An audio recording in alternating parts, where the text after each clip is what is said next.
ఇదంతా చాలా చాలా ఇంపార్టెంట్ సబ్జెక్టు. దయచేసి ఎలక్ట్రానిక్ మీడియా, ప్రింట్ మీడియా నిన్న టీఎస్పీసీ వాళ్ళు ఇచ్చిన కౌంటర్కి నేను మొన్న హైదరాబాద్లో మాట్లాడి చేసిన గ్రూప్ 1 ఎగ్జామ్కి అతిపెద్ద కుంభకోణం ఈ రాష్ట్రంలో జరిగింది. వందలాది కోట్ల రూపాయలు చేతులు మారినాయని మొన్న నేను చెప్పింది. నిన్న వాళ్ళు రిప్లై ఇచ్చిర్రు. ఆ రిప్లై మీద నేను మాట్లాడదలుచుకున్నా. ఖచ్చితంగా అడ్డంగా దొరికిపోయారు. తెలంగాణ రాష్ట్రంలో ఉన్న ప్రతి యువత దీన్ని గమనించాలి అని నేను విజ్ఞప్తి చేస్తూ ఉన్నాను. ఇలా సూటిగా నిన్న ప్రశ్న అడిగినాం. ఇలా వాళ్ళ వెబ్ నుంచి రిలీజ్ చేసిన డేటా 21,093 మంది ఎగ్జామ్ రాస్తే 21,103 మంది రిజల్ట్ ఎట్లా ఇచ్చిర్రు అని మేము అడిగినాం. దాని గురించి మీరు ఎందుకు మీ రిప్లైలో రాయలేదు, ఇది జవాబు చెప్పాలి. ఇలా తత్తిమే అన్ని రాసిర్రు. మరి దీని మీద ఈ 10 మంది ఎక్స్ట్రా వచ్చిర్రు ఎక్కడి నుంచి వచ్చిర్రు అని నేను అడిగినా.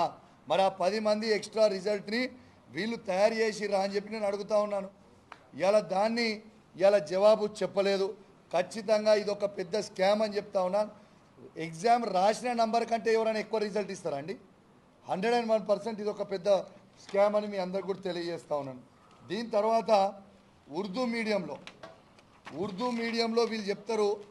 ఉర్దూ మీడియంలో వీళ్ళే స్వయంగా మార్చి 13, 20, 25 తారీఖున ఉర్దూ మీడియం సంబంధించిన వాళ్ళు 9 మంది ఎగ్జామ్ రాసిర్రు అని చెప్పిండ్రు.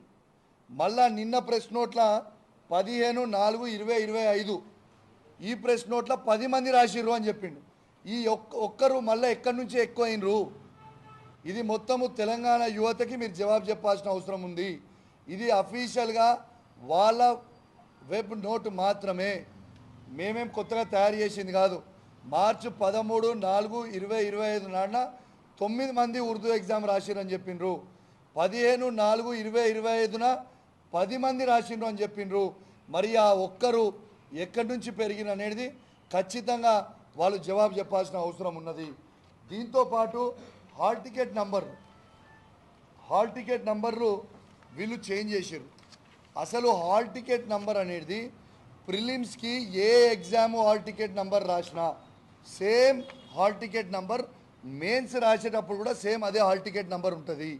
మరి నేను అడుగుతుంది ఏంటంటే ఈ మొన్న అయిన ఎగ్జామ్లో యూపీఎస్సీ తరాన మేము నిర్వహిస్తున్నాం ఎగ్జామ్ అని చెప్పినప్పుడు యూపీఎస్సీలో ప్రిలిమ్స్లో ఒక హాల్ టికెట్ నంబర్, మెయిన్స్లో ఒక హాల్ టికెట్ నంబర్ ఉండదు, సేమ్ హాల్ టికెట్ నంబర్ ఉంటుంది. మరి మీరు ఎందుకు చేంజ్ చేయాల్సి వచ్చింది? ఇలా యూపీఎస్సీలో ఎట్లుంటుంది? ఇలా ఎగ్జాము కర్ణాటకలో ప్రిలిమ్స్ రాసినా మళ్ళీ మెయిన్స్కి క్వాలిఫై అయితే అది పోయి ఢిల్లీలో కూడా రాయొచ్చు. మళ్ళీ అట్లాంటిది మీరు ఎందుకు చేంజ్ చేయాల్సి వచ్చింది? దేనికోసం మీరు చేంజ్ చేసిర్రు? ఖచ్చితంగా దీనికి మీరు జవాబు చెప్పాల్సిన అవసరం ఉన్నది. ఈ చేంజ్ చేసిర్రు ఎందుకనంటే మా కమిషన్ పరిధిలో ఉంది, మేము చేంజ్ చేసినామని రిప్లై ఇచ్చారు. కరెక్టే చెప్పిర్రు. మీ కమిషన్ పరిధిలలో మీరు అన్ని కమిషన్లు తీసుకొని చేంజ్ చేసిర్రు. ఇలా ఎవరు కమిషన్లు తీసుకొని రిజల్ట్లు ఇచ్చిర్రు? ఇది ఎంతవరకు కరెక్ట్ అని చెప్పి నేను అడుగుతా ఉన్నాను. 101% దీనికి మీరు జవాబు చెప్పాల్సిన అవసరం ఉంది. ఇంకోటి ఏం చెప్పిర్రు? ఎస్, మార్క్స్ అనేటి సేమ్ వస్తాయి, మీరు ఎందుకు ఈ సీరియల్ నెంబర్లో హాల్ టికెట్ ఒకటే సీరియల్ నెంబర్లో సేమ్ మార్క్స్ ఎందుకు 654 మందికి వచ్చినాయి అని నేను అడిగిన. దీంట్లో చాలామంది ఎగ్జామ్స్ రాస్తారు కాబట్టి సేమ్ మార్క్స్ వస్తాయి కాబట్టి చాలామందికి వచ్చే అవకాశం ఉంది అన్నారు. నేను సంతోషిస్తా, కాదు అంటలేను. నేను కూడా ఏమంటున్నా, మార్క్స్ మీరు ఇచ్చినప్పుడు డిఫరెంట్ హాల్ టికెట్ నెంబర్లకి డిఫరెంట్ వస్తే ఓకే. ఒకటే సిరీస్లో హాల్ టికెట్ 470, 471 సిరీస్లో 2021 నాడున గ్రూప్ 4 ఎగ్జామ్ అయింది. ఆడ 2 సెంటర్లల్లో 40 మందికి వస్తే దాని మీద సిబిసిఐడి ఎంక్వైరీ తమిళనాడు గవర్నమెంట్ వేస్తే గ్రూప్ 4 ఎగ్జామ్ని క్యాన్సిల్ చేసిర్రు. ఇది కూడా ఎంక్వైరీ చేయర్రి. ఇప్పుడు మా టైం ఉన్నప్పుడు ఈ గ్రూప్ 1 ఎగ్జామ్ అప్పుడు మా టైం ఉన్నప్పుడు తప్పు జరిగిందని కూడా బరాబర్ తప్పు జరిగిందని కూడా కేసీఆర్ గారు ధైర్యంగా బరాబర్ క్యాన్సిల్ చేసి మళ్ళీ నోటిఫికేషన్ ఇస్తా అని చెప్పి క్యాన్సిల్ చేసిండు. ఆనాడు కరీంనగర్ ఉన్న పార్లమెంట్ సభ్యుడు బండి సంజయ్ గారు ఆనాడు ఎగిరెగిరి పడ్డాడు. ఇవాళ బండి సంజయ్ గారు ఈ భారతదేశానికి హోమ్ మినిస్టర్ తనే. ఇదే విద్యార్థుల కోసం ఆ రోజు బాగా మాట్లాడిన బండి సంజయ్ గారు ఇవాళ ఎందుకు మాట్లాడతలేడు, ఎందుకు నోరిప్పుతలేడు? నేను బండి సంజయ్ గారు ఇవాళ భారతదేశానికి మీరే హోమ్ మినిస్టర్, ఖచ్చితంగా మీరే భారతదేశానికి హోమ్ మినిస్టర్. ఇలా తెలంగాణ నిరుద్యోగుల మీద మీకు ప్రేమ ఉంటే, మీకు నిజంగా అభిమానం ఉంటే మీరు సిబిఐ ఎంక్వైరీ చేపియండి. సిబిఐ ఎంక్వైరీ చేయించి నిజాలు తేల్చండి. ఇలా బీజేపీ వాళ్ళు ఎవరు కూడా ఎందుకు మాట్లాడతలేరు? ఇలా రేవంత్ రెడ్డి గారి దగ్గర నుంచి లాలూచి పడుతున్నారా? కిషన్ రెడ్డి గారు ఎందుకు మాట్లాడతలేరు? బండి సంజయ్ గారు ఎందుకు మాట్లాడతలేరు? ఈటల రాజేందర్ గారు ఎందుకు మాట్లాడతలేరు? ధర్మపురి అరవింద్ గారు ఎందుకు మాట్లాడతలేరు? ఎందుకంటే ఇలా కాంగ్రెస్ బీజేపీ మొత్తం మ్యాచ్ ఫిక్సింగ్లో ఉన్నారు, దొంగ అన్నట్టే ఉన్నారు. ఎందుకంటే వీళ్ళ నలుగురికి రేవంత్ రెడ్డి దగ్గర నుంచి బూటలు పుడతా ఉన్నాయి. బీజేపీ వాళ్ళ పరిస్థితి ఎట్లుందంటే హెచ్సియు భూముల్లో నరేంద్ర మోడీ గారు స్పందించరు, కానీ స్థానికంగా ఉన్న బీజేపీ నాయకులు స్పందించరు. ఎందుకు స్పందించారంటే వాళ్ళకి రేవంత్ రెడ్డి గారితో లాలూచి ఉంది కాబట్టి. లేకుంటే ఎందుకు మాట్లాడతలేరు? మరి ఖచ్చితంగా మీరు మాట్లాడాలి కదా.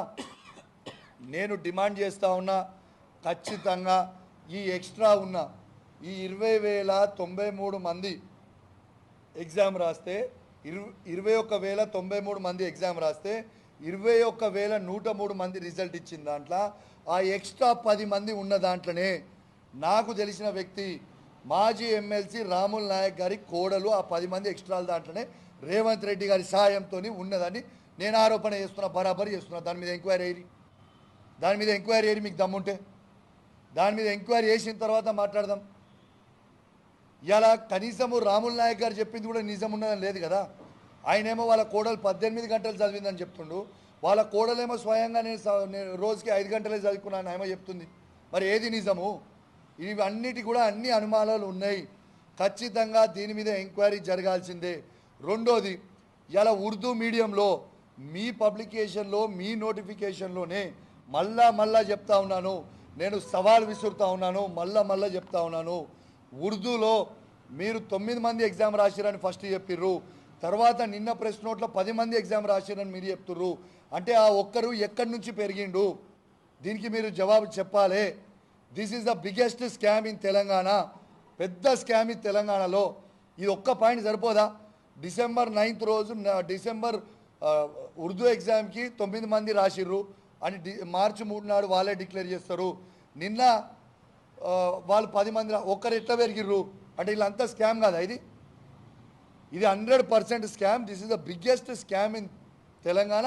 100% దీన్ని రద్దు చేయాలి, మళ్ళీ ఎంక్వైరీ చేయాలి. దీని మీద ఖచ్చితంగా జ్యుడిషియరీ ఎంక్వైరీ జరగాలి, సిబిఐ ఎంక్వైరీ. సరే, దీని మీద ఎవ్వరికి ఏమీ అనుమానాలు లేవు.